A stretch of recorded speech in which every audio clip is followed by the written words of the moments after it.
सारी दुनिया देखेगी। चलिए पढ़िए।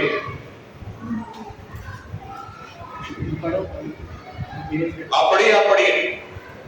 Chapter 5 pick of right. क्या लिखा है? नाम बोलो। Pick of. ये कौन, ये पीक कहाँ है? उसमें कौन सा पीक है? तुमको जब नाम ही पढ़ने नहीं आ रहा है कि आगे क्या उम्मीद करें? वो पीस ऑफ ब्रेड लिखा है। Piece of bread. हाँ, ये नहीं वो मत पढ़ो। हाँ, पीस ऑफ ब्रेड का मतलब, ब्रेड का मतलब टुकड़ा। अच्छा, ब्रेड का मतलब टुकड़ा। ब्रेड के मतलब आप रोटी कह सकते हो, रोटी, बैठे। और पीस का मतलब टुकड़ा। ठीक है, तो चैप्टर का नाम का मतलब क्या हुआ? A piece of bread. मतलब यहाँ पे रोटी की बात हो रही है, रोटी के टुकड़े की बात हो रही है, मतलब भोजन की बात हो रही है। क्यों? चलिए पढ़िए पढ़िए पढ़िए। क्या बोल रहा है ये? जोर से बोलो, सुनाई देना चाहिए। रीडिंग कर रहे हो। क्या बोले? क्या पढ़ेगा ये? लिखा है the young Duke. The young Duke. हाँ,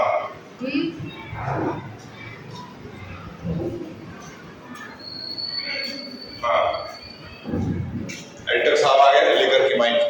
थैंक यू। चलिए चलिए चलिए।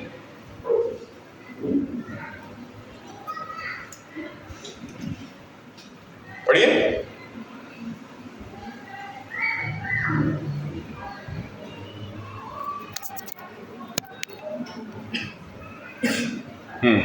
चले। नहीं आ रहा ना पढ़ने? तब बताएं कैसे काम चलेगा। फिर बाद में आप भी जंतर मंतर पे आंदोलन करिएगा, कहिएगा देश की सरकार बहुत खराब है। क्यों? पढ़ी पढ़ी।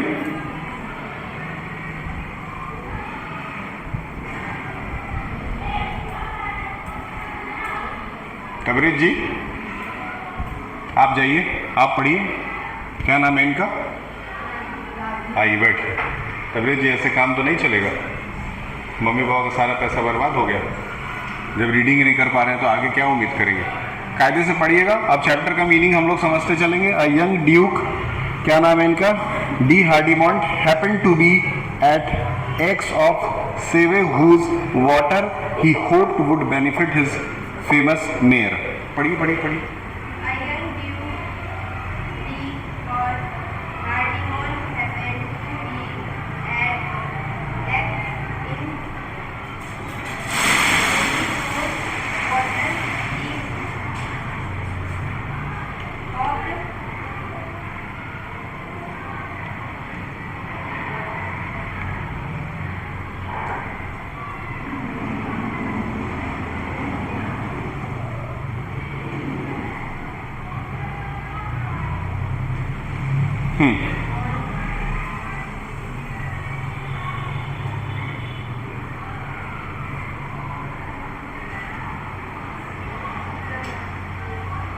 नहीं आ रहा?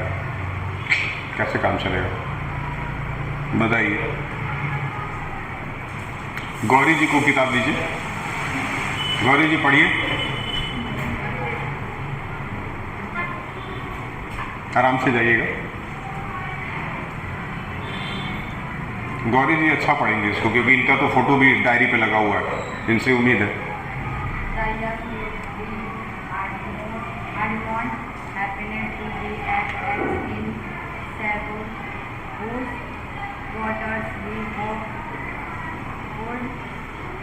benefit is from house left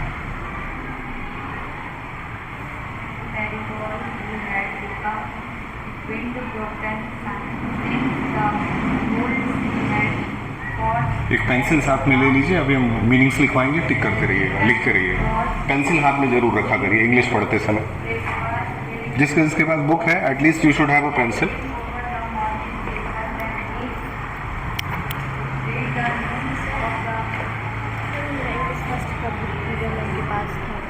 बैठिए, पूजा मैम से ले लीजिएगा अभी जाकर।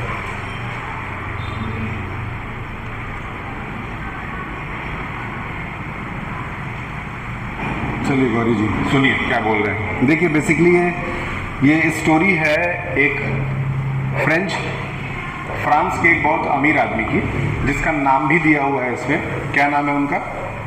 Duke de Hardimont. ठीक है, ये फ्रांस के रहने वाले हैं और उस समय का जो समय चल रहा है, उस समय फ्रांस जो है वो युद्ध में हार गया था। जब फ्रांस का रिवॉल्यूशन हुआ था, फ्रेंच रिवॉल्यूशन, वो हुआ था 1789 में। कब हुआ था? 1789 में। उसके बाद फ्रांस जो है काफ़ी लंबे समय तक कई युद्ध लड़ रहा था और उसमें वो बराबर हार रहा था। इस समय फ्रांस एक सुपर पावर माना जाता है प्रेजेंट टाइम में, लेकिन उस समय फ्रांस उतना ज़्यादा पावरफुल नहीं हुआ करता था और कई युद्ध हारने के बाद उसकी स्थिति बहुत खराब हो गई थी। उसी समय की ये स्टोरी है। बेसिकली होता ये दरअसल ये है कि ये जो हार्डिमंड नाम का व्यक्ति है, ये किसी दूसरे देश जाकर के काम कर रहा होता है। इसको खबर मिलती है कि इसके देश की स्थिति बहुत ज़्यादा खराब है, वहाँ पे वॉर हार गए हैं लोग और वहाँ पे खाने पीने की भी दिक्कत है। इसीलिए चैप्टर का नाम है piece of bread. Piece of bread मतलब कि जब तक आपके पेट में सही समय पे रोटी न चला जाए, खाना न चला जाए, तब तक बाकी के कामों के लिए आप कभी सोच भी नहीं सकते।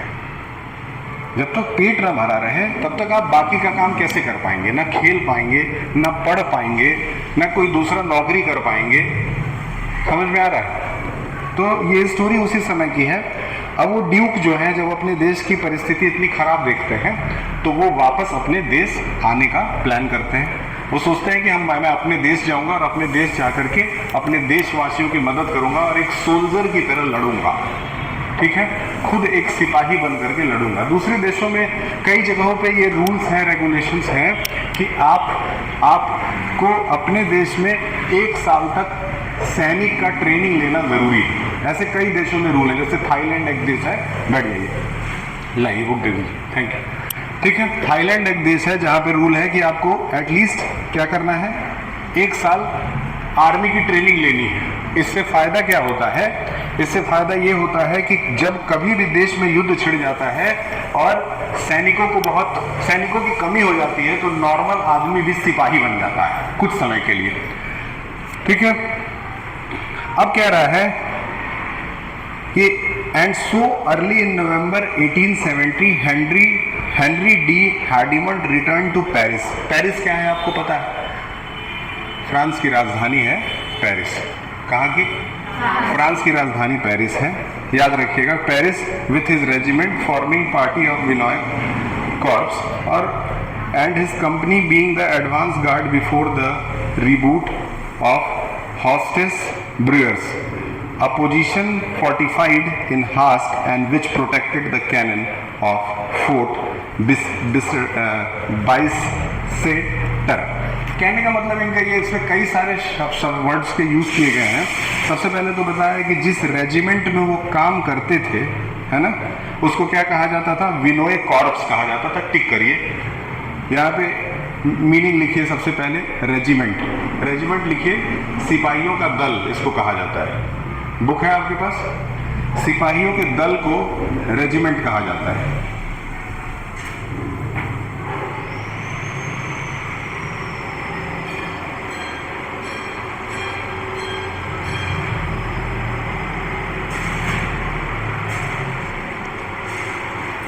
ठीक है, उसके बाद जो उनके सिपाहियों का दल था उसका क्या नाम था? विनोय कॉर्प्स। जो सिपाही होते हैं उनको कई देशों में कॉर्प्स भी कहा जाता है, याद रखिएगा। एंड इस company being advance guard before the redoubt of Hautes Bruyères. यहाँ लिखिए रीडाउट नाम का एक शब्द दिया हुआ है, दिख रहा है? मीनिंग्स लिखते चलिएगा। जब मीनिंग लिखेंगे तो आप जब खुद भी पढ़ने के लिए बैठेंगे तो आपको चैप्टर बहुत अच्छे से समझ में आएगा। ठीक है, रीड आउट का मतलब होता है संदेह करना किसी चीज पे।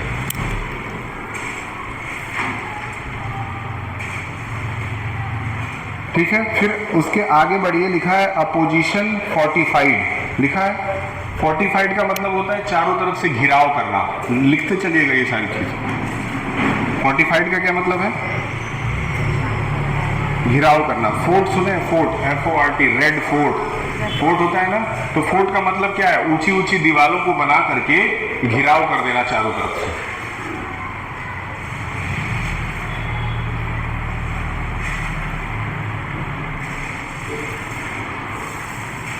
ठीक है, enhanced which is and which protected the cannon of Fort Bicester। अब कैनन देखिए दिया हुआ है, कैनन वो जगह होता है, कैनन ये बेसिकली एक फोर्ट की बात हो रही है जहां पे कैनन है। कैनन क्या होता है, जहां पे हथियार रखा रहता है, हथियार रखने का जगह, नोट कर लीजिए।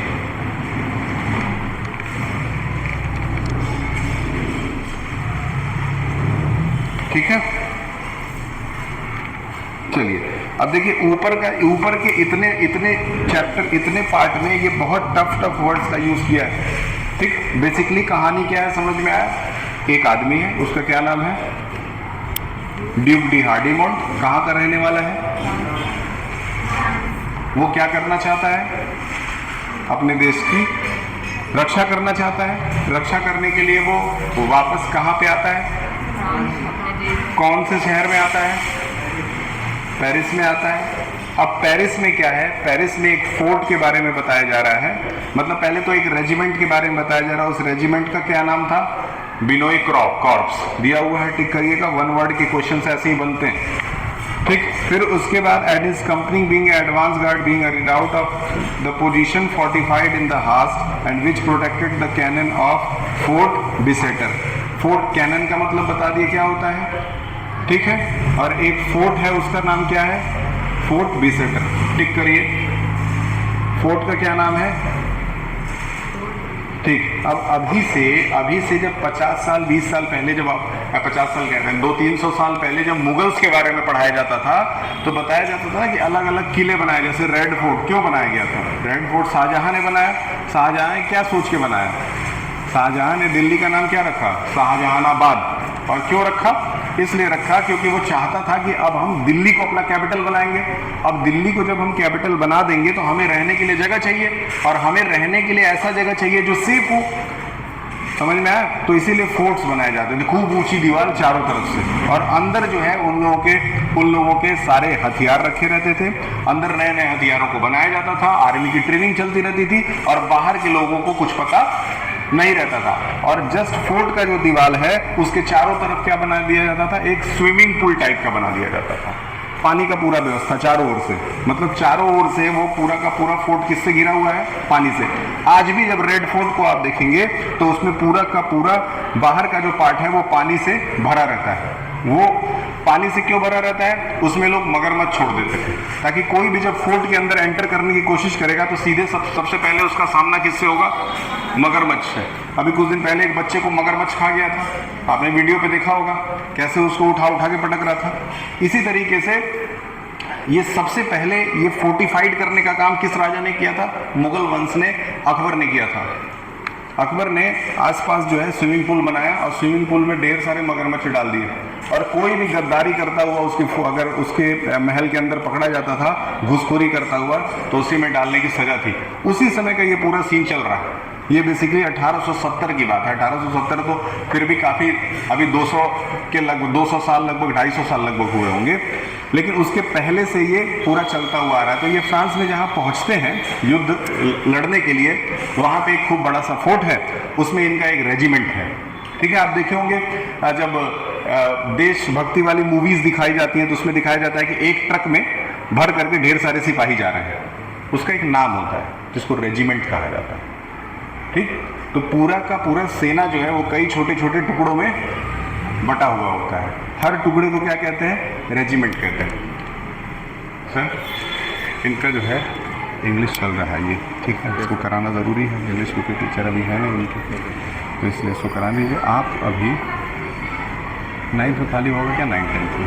9th शायद वो ऊपर स्मार्ट क्लास चल रहा है, 10th में भी है, 9th 10th दोनों शायद। कहाँ पे? Smart class. कौन पढ़ा रहा है? कितना सर? एक ही सर। तो आप कॉपी अपनी तब तक देख लीजिए, या कोऑर्डिनेटर है कि नहीं यार, नहीं, देख लीजिए, कॉपीज देख लीजिए, ठीक है, ठीक है। अब it was a gloomy place, a road planted with cluster of broom and broken up into the muddy rut traversing the leprous field of the neighbourhood. अब वहाँ आसपास की बातें बता रहा है कि ग्लूमी प्लेस है, यानी कि बहुत ज़्यादा साफ सफाई नहीं है। ठीक, उसके साथ ही साथ जो रोड्स हैं उसके दोनों तरफ क्या लगे हुए हैं, ढेर सारे पेड़ पौधे लगे हुए हैं। And broken up into the muddy रट्स, muddy रट्स मतलब धूल धक्कड़, इस तरह का बहुत ज़्यादा गंदगी है। ट्रांसवर्सिंग एंड लेप्रस फील्ड, देखिए दो शब्द है। ट्रांसवर्सिंग का मतलब लिखिए तो, ट्रांसवर्सिंग का मतलब आपको बुक में भी दिया हुआ है पीछे, क्रॉसिंग लिखिए। ट्रांसवर्सिंग का मतलब crossing. The leprous field, leprous का मतलब लिखिए अनइवन। अनइवन मतलब होता है ना किसी किसी सड़क पे गड्ढा ऊंचा गड्ढा ऊंचा गड्ढा ऊंचा, मतलब ये जहाँ पे जिस फोर्ट के पास है उसके आसपास के माहौल के बारे में ये बता रहे हैं। देखते हैं आगे स्टोरी में कहाँ ये ले जाते हैं, लेकिन शुरू में तो इसी तरह का कुछ चल रहा है। आगे इनका फोटो भी दिखेगा तो ज़्यादा समझ में आएगा। हम लोग जब इंग्लिश पढ़ते थे तो हमको फोटो से ज़्यादा समझ में आता था कि जैसा फोटो है उसी हिसाब से कहानी होगी। ठीक, चलिए आगे देखते हैं। ठीक, आप पढ़ें। On the border stood an abandoned tavern, a tavern with, अब देखिए एक फिर से एक शब्द आ गया, on the border stood an abandoned tavern, sorry. tavern का मतलब लिखिए, आपको बुक में भी ये मतलब मिल जाएगा, desert inn और public house। public house मतलब गवर्नमेंट हाउस। ये जहाँ इस फोटो, जहाँ ये फोटो आपको दिख रहा है उसके पीछे एक मकान नजर आ रहा होगा, तो ये जहाँ ड्यूटी कर रहे हैं उसके पीछे एक गवर्नमेंट हाउस है इनके कहने के अनुसार। ठीक, अ टैरबन विथ एरबर्स, एरबर्स का मतलब लिखिए, एक एक शब्द का मतलब जरूर लिखिएगा। A device holding a tool लिखिए, a device holding a tool होता है तलवार को रखने के लिए एक मयान आता है जिसमें तलवार को डाल के रखा जाता है, उसी तरह गन रखने के लिए एक पाउच आता है ना, जो कि यहाँ पे लगा हुआ रहता है। तो उसी तरीके से औजारों को रखने के लिए भी उनके लिए एक प्रॉपर स्पेस आता है। मतलब इनके पास अगर आप देखें ध्यान से तो आप देखेंगे कि इनके पास एक गन है पीछे, तो उस गन को रखने के लिए भी इन्होंने एक बेल्ट पहना है जिसमें वो गन पीछे से ऐसे फंसा होगा, या तो फिर बेल्ट ऐसे भी आता है गन वाला। अभी जैसे सर जैसे वो ये माइक लटका के आए थे तो उनका यहाँ से बेल्ट था, उसी तरह का कुछ है भैया। आगे देखते हैं। They had fallen back here a few days before the grape shot and broken down some of the young trees, and all of them bore upon their bark the white scar and the bullet wound. As for the house, its appearance made one shudder. The roof had been torn by the shell and the wall seemed whitewashed with blood. ठीक, मात्र एक दिन पहले यहाँ पे क्या हुआ है, गोलियां चली हैं। इस जगह पे गोलियां चली हैं और कई जगह दीवालों पे अभी भी आप जब जलियांवाला बाग जाते हैं तो दीवालों के ऊपर गोली लगने के छेद है ना। कई जगह अभी तक जो है जहाँ पे गोलियां लगी थी, लोगों को जलियांवाला बाग में गोली मारी गई थी, अभी भी कई जगह पे वो छेदों को ऐसे बचा के रखा गया। लोग जाते हैं, दर्शन करते हैं, देखते हैं कि अच्छा ऐसा हुआ था वहाँ पे। ठीक उसी तरह से यहाँ के भी दीवालों पे कई जगह गोली लगने के छेद हैं और कई जगह ब्लड सेट्स नजर आ रहे हैं। ब्लड सेट्स मतलब खून के धब्बे नजर आ रहे हैं। क्लियर है? थोड़ी थोड़ी कहानी समझ में आ रही है कि मंजर बहुत खतरनाक होने वाला है आगे। इट अपीयरेंस मेड वन शडर, ये देख करके जो हमारा हार्डिमंट है वो काफी घबरा जाता है। And overall a rest winter sky across which rolled heaven laden cloud of इतना। शाम का समय है, शाम के समय घने बादल हैं और एक शब्द आपको मिलेगा ओडियस स्काई। ओडियस स्काई का मतलब लिखिए, मीनिंग पीछे दिया हुआ है। ओडियस मतलब अनप्लीजेंट यानी कि सैड। अब इंग्लिश का जो स्टोरी राइटर होता है वो ऐसे शब्दों का यूज करता है।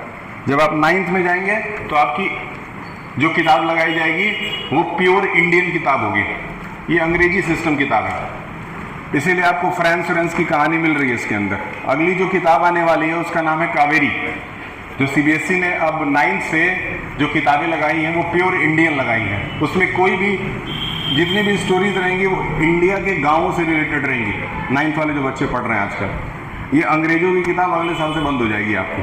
प्योर इंडियन किताबें रहेंगी, इंडियन राइटर्स के द्वारा लिखी गई किताबें रहेंगी, वो आपको ज़्यादा समझ में आएगा।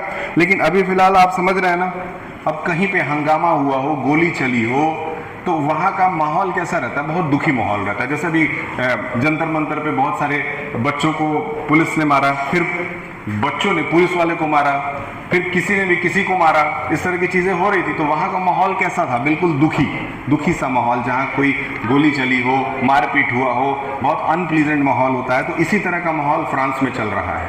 थोड़ा थोड़ा चैप्टर जरूर अब समझ में आ रहा होगा, और थोड़ा इंग्लिश भी है। इंग्लिश में पढ़ता था तो क्लास में मुझे नींद आता रहता था पीछे बैठ कर, ठीक है। तो मैं अपने बगल वाले दोस्त से बात करता रहता था। तो बातचीत करना कुछ गलत नहीं है, लेकिन साथ में थोड़ा थोड़ा पढ़ते भी चलिए। At the door of tavern stood the young duke motionless with his gun in his shoulder belt, his cap over the eyes. He, अब देखिए कह रहा है at the door of the tavern stood a young duke. देखिए ये young duke खड़े हैं, motionless मतलब रेस्ट में, चुपचाप खड़े हैं, with his gun in his shoulder belt. बता रहा है शोल्डर बेल्ट में गन खोस करके खड़े हैं. his cap over his eyes, sir पे कैप है. his बिनम्ड का मीनिंग लिखिए पीछे से. बिनम्ड का मीनिंग पीछे दिया हुआ है, डिप्राइव्ड ऑफ फिजिकल और इमोशनल फीलिंग. मतलब जो सोल्जर होता है उसके अंदर इमोशनल फीलिंग्स नहीं होती है. क्या नहीं होता है? Emotional feeling. कभी सोल्जर को ऐसे बैठ करके रोते हुए नहीं देखेंगे कि बहुत दुखी है, रो रहा है, या बहुत खुश नहीं देखेंगे, है ना.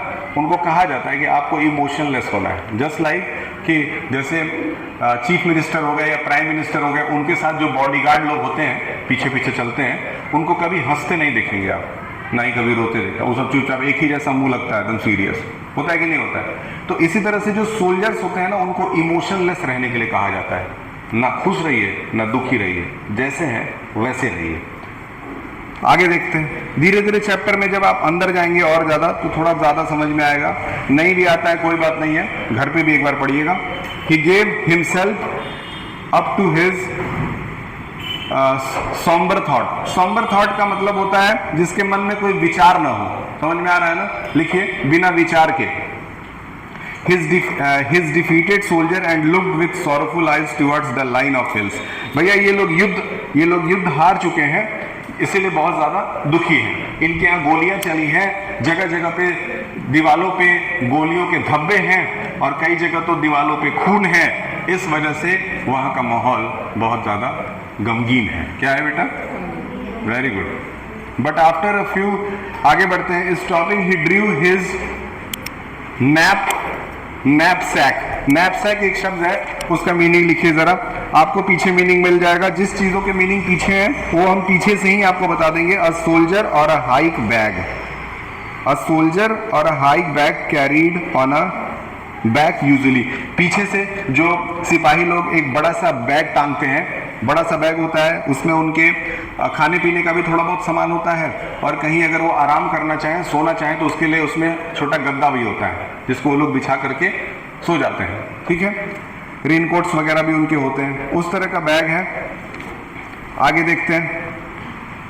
Followed by the report suddenly he felt hungry stopping he ड्रीव the knapsack. अच्छा, अब उसके अंदर उसने खाना रखा है, उसको भूख लगती है, वो उतारता है. Near his learning against the wall a piece of ammunition bread. हाँ, लिखिए यहाँ पे एक शब्द बहुत इंपॉर्टेंट है, एम्यूनिशन. एम्यूनिशन ब्रेड का मतलब क्या है? ये ब्रेड का मतलब उस रोटी की बात हो रही है जो सिपाहियों को डेली सरकार की ओर से खाने के लिए मिलता है.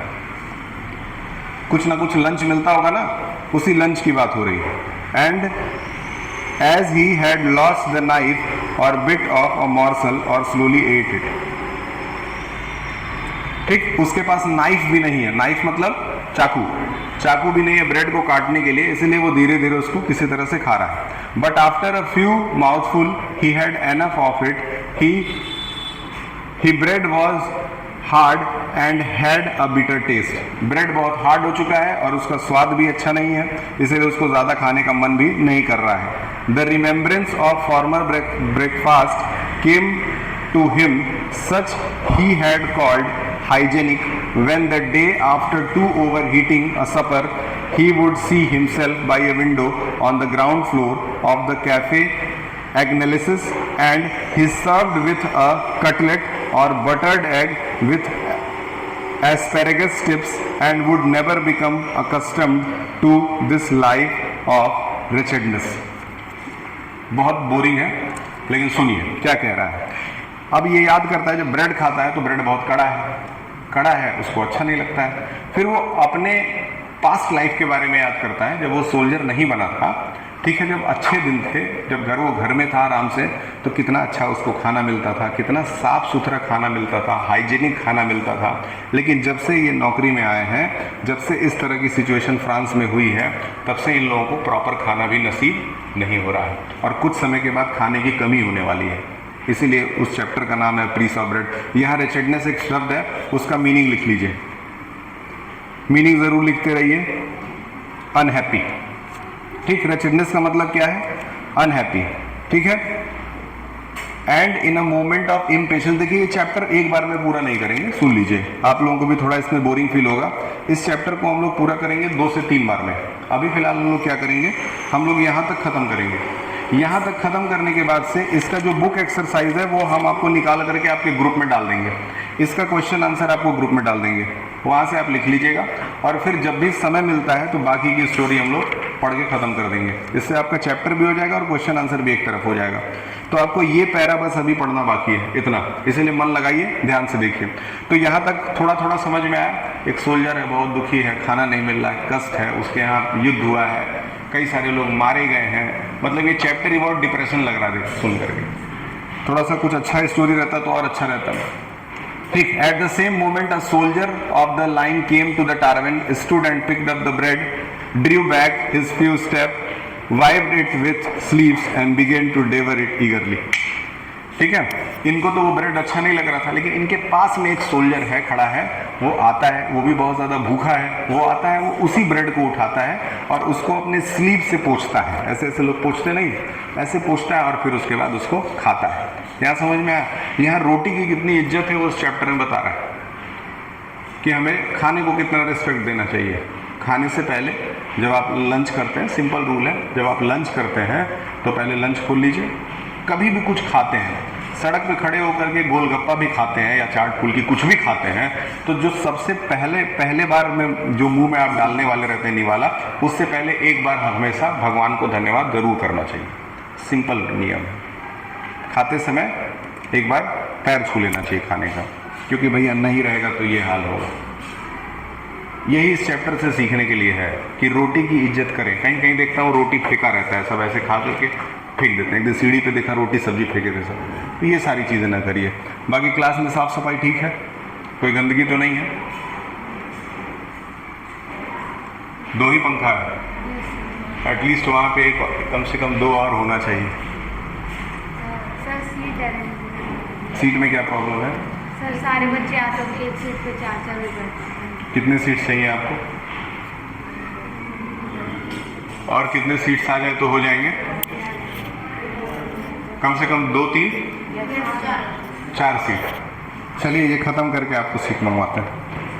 ठीक है, अब देखिए, Henry de Hardimont was already ashamed of his action and now with a feeling of pity was the poor devil who gave proof of such a good appetite. Henry ने तो वो रोटी रिजेक्ट कर दिया था, लेकिन जब वो सोल्जर उसको खाता है तो हेनरी को भी शर्म आती है अपने ऊपर। ठीक है, क्यों शर्म आती है? उसको फील होता है कि जिस चीज़ को मैं रिजेक्ट कर दे रहा हूँ वो वही रोटी, वही ब्रेड किसी दूसरे के लिए कितना ज़्यादा इंपॉर्टेंट है। ठीक, आगे देखते हैं। He was a tall, large, young fellow